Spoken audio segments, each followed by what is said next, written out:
తెలుగుదేశం పార్టీకి చెందిన Madakasira MLA MS రాజుపై Telangana రాష్ట్ర గోషామహల్ ఎమ్మెల్యే రాజాసింగ్ తీవ్ర ఆగ్రహం వ్యక్తం చేశారు. భగవద్గీతపై అనుచిత వ్యాఖ్యలు చేసిన ఎంఎస్ రాజుపై తక్షణమే చర్యలు తీసుకోవాలని ఆంధ్రప్రదేశ్ ముఖ్యమంత్రి చంద్రబాబును ఆయన డిమాండ్ చేశారు. ఎంఎస్ రాజును పార్టీ నుంచి సస్పెండ్ చేస్తే భగవద్గీతను హిందూ ధర్మాన్ని కించపరిచేలా మాట్లాడేందుకు మరొకరు సాహసించరని రాజాసింగ్ అన్నారు. ఈ మేరకు రాజాసింగ్ ఒక వీడియోను విడుదల చేశారు. ఎంఎస్ రాజు బుద్ధిలేని వ్యక్తి అని భగవద్గీతపై ఇష్టానుసారం మాట్లాడుతున్నారని మండిపడ్డారు. అలాంటి వ్యక్తిని తిరుమల తిరుపతి దేవస్థాన బోర్డు సభ్యుడిగా ఎలా నియమిస్తారని ప్రశ్నించారు. టీటీడీ బోర్డు సభ్యుడిగా నియమించే ముందు ఆ వ్యక్తికి హిందూ ధర్మంపై విశ్వాసం ఉందో లేదో పరిశీలించాలని కోరారు. ఎంఎస్ రాజు లాంటి వ్యక్తులు తెలుగుదేశం పార్టీలో మంత్రులుగా, ఎమ్మెల్యేలుగా, ఎమ్మెల్సీలుగా ఎంతమంది ఉన్నారో సర్వే చేయాలని చంద్రబాబుకు రాజాసింగ్ సూచించారు.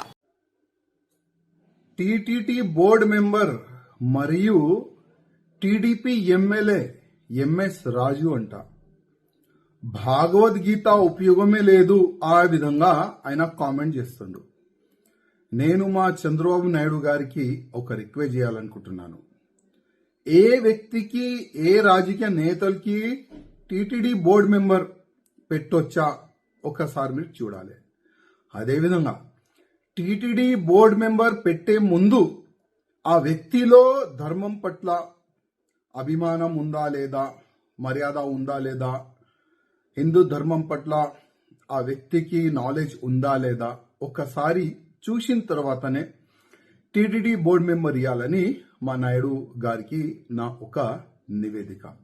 అదేవిధంగా ఇట్లాంటి బుద్ధి లేని వ్యక్తులు, ఎమ్మెల్యేలు ఇంకా ఎంతమంది టీడీపీలో ఉన్నారు, ఎమ్మెల్యేస్ కానీ, ఎంపీస్ కానీ, ఎమ్మెల్సీస్ కానీ, మినిస్టర్ కానీ, దానిపైన కూడా ఒక మా నాయుడు గారు సర్వే చేసుకుంటే చాలా బాగుంటుందని నేను అనుకుంటున్నాను. ఎందుకంటే ఏది నోరుకు వస్తే అది మాట్లాడుతున్నారు మా ధర్మం పట్ల, మా భగవద్గీత పట్ల.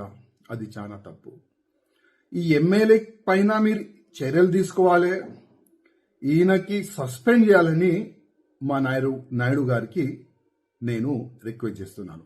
మళ్ళొక్కసారి భగవద్గీత పైన కానీ, హిందూ ధర్మం పైన కానీ ఎవరు కూడా కామెంట్ చేయకుండా ఈ ఎంఎస్ రాజు పైన మీరు చర్యలు తీసుకుంటే చాలా బాగుంటుందని నేను అనుకుంటున్నాను.